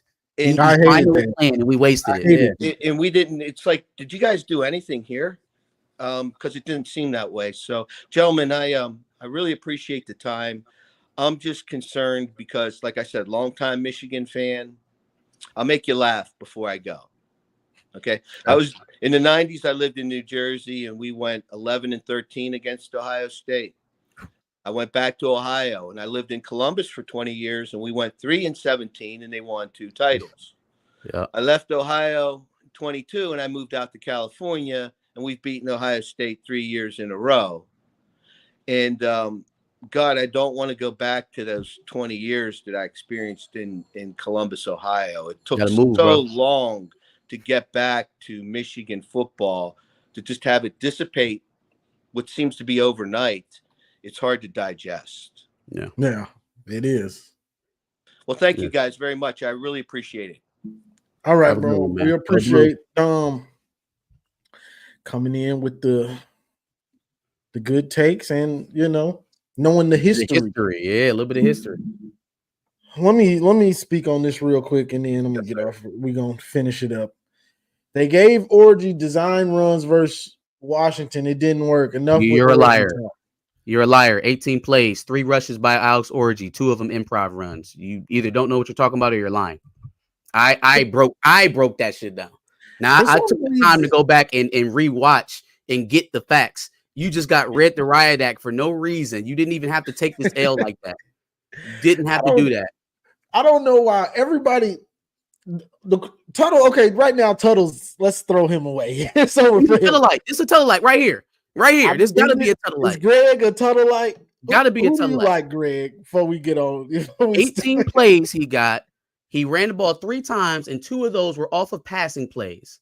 They ran a QB draw for Alex Orji. It was the only QB run they called in Washington. Again, he says he's a Davis Warren act. He's a Davis Warren guy. You quoted Alex Orji stuff wrong. DW time. You broke it down wrong, brother. I ain't even want to come at you like that, but that was just completely false. It was false. He said he's a Davis, so he wants Davis. I would take Davis over Jack Tuttle, but I mean your guy is turnover prone as well. So he's a turnover machine too. So now, I don't know. I would take him over Tuttle though. I would. Tuttle was horrible. Yeah, Tuttle was horrible. Mm-hmm. So right now, you got Davis Warren. You're a Davis Warren fan, so you want him back in. We like Orji. We want Orji back in. Orji doesn't turn it over. You can say what you want, but he's the only one with only 1 turnover that started multiple games. You know what I'm saying? Don't forget the fact that Alex Orji had the running game looking the best that it's looked all season. So that's also true. He did. You know what I'm saying? Everybody, and I said this before the season in the first couple of weeks. We don't have a quarterback. We haven't had to deal with this in years. We had JJ. Everybody loved JJ. There was no put someone else in. Yep. You know what I'm saying? So now the fan base is split because everybody has the quarterback is such a that's my guy. Yeah. No, I understand it. I get it. So you got Davis Warren. That's my guy. You got your unfortunately the stats support Orji. There's no way to flip them around to make them look different to say any otherwise. Your Tuttle, that's my guy. Yeah. The Tuttle-lites. Yep. I imagine somewhere there's some Denigal fans saying, put him in. Y'all tried everybody. Put Denigal in. Give him a chance. I know he's going to be good. I know it. Hey, look, man. I would not be shy to open it up to competition. I wouldn't be, because that's where we're at. It may not sound good to the media. It may not be a good look. Who cares? Being 4-3 is not a good look.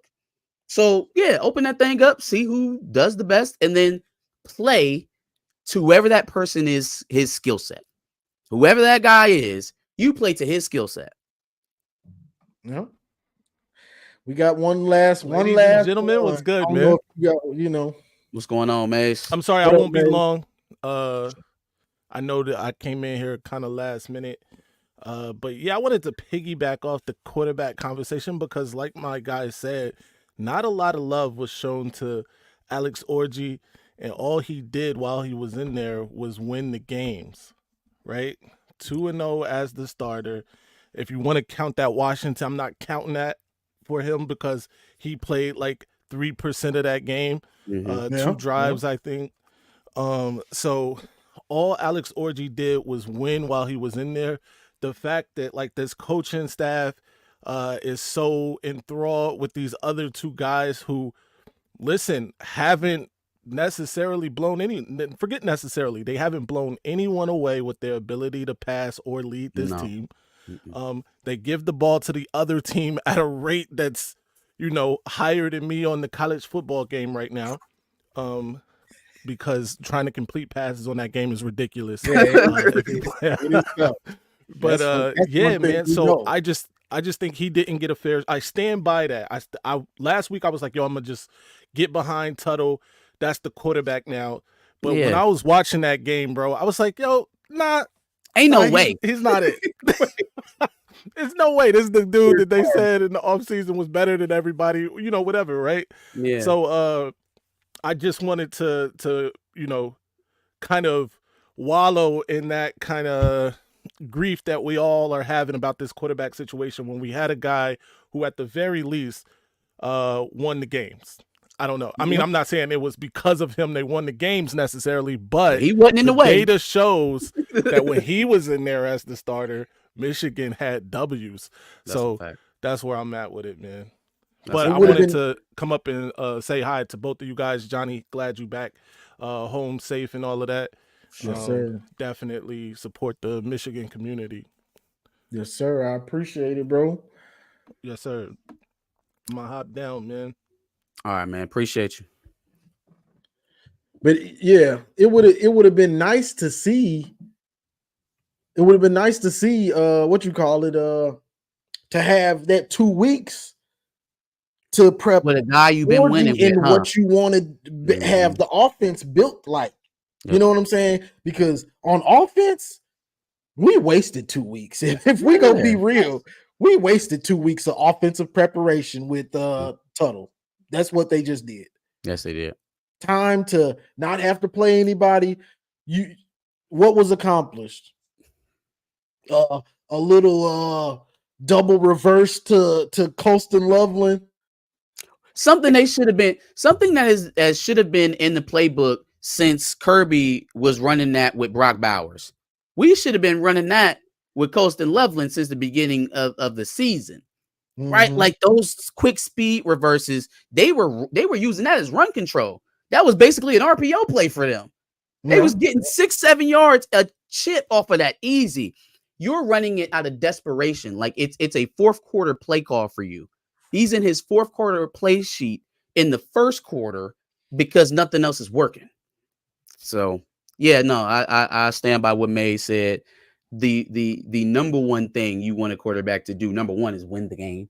And it doesn't matter how that looks. Doesn't matter if he goes for 1 yard. If he won. It's kind of like a pitcher in baseball. You know what I mean? Smack that thing all over the yard. But if you never score a run, I win. And it's a no-hitter. Right? That's kind of how it works. And obviously not turning the ball over. Oddly enough, he checks both of those boxes. Didn't get the full confidence of the coaching staff. That's a failure. So that's where I'm at with that. As always, Johnny, I appreciate you having me on. I'll definitely be back next week. I'll be taking my medicine either way. Win, lose, or draw. I'll be right here reviewing with y'all. I appreciate everybody in the chat that showed up. Thank you. Yes, sir. That is Marcus from Back of the Bus and A House Divided. House Divided. Subscribe to both pages. Back of the Bus is talking about things going on in the world. It's funny to listen to. They got good takes. It's funny with him and Josh, and A House Divided. I'm on there with them, and Josh and Marcus. Josh is an Ohio State fan, so subscribe. That's just what it is. But it ain't this season is long, and this ain't gonna be no easy season for us. It is what it is, but we're here for it. Ain't no running. I was here when it was bad. So, it don't mean much to me that for us to have to deal with it. It's annoying, but that's what comes with it. When losing made us winning so much better, if I'm gonna be real. And that's why I talked so much trash, because I remember how it felt to be losing and you can't talk trash. That's why, man, you trolling hard, bro. Yeah, because I remember what it felt like, so that's why I did what I did. But that's all I got for this one, y'all. I appreciate everybody joining the chat. Marcus, Maze, all the callers, and that's all I got. I'm tired. I gotta go try to get some tags. I need to get my tag out the machine. But yeah. So like, share, subscribe, and as always, go blue. It's great to be a Michigan Wolverine. It's great to be a Michigan